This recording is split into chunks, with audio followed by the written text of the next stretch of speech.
అన్నాడు భీష్మాచార్యుల వారు. ఎవరు నాకు దిక్కు అంటే చెప్పాడు.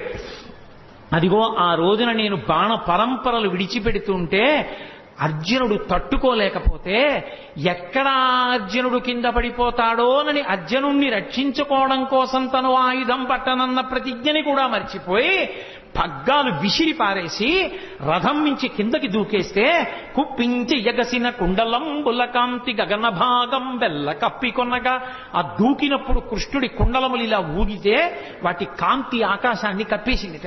ఆయన కడుపులో ఉన్నటువంటి జగములన్నీ ఇలా ఊగిపోతే కోపంతో ఆయుధం పట్టనన్నవాడు చక్రం పట్టుకుని పరిగెత్తుకొచ్చేస్తుంటే పైనున్న పచ్చని పటముజార వేసుకున్న పచ్చటి ఆ ఉత్తరీయం జారి కింద పడిపోతుంటే నమ్మితినాలా ఉనగుబాటు చేయకు మన్నింపుమని క్రీడి మరల దిగువ.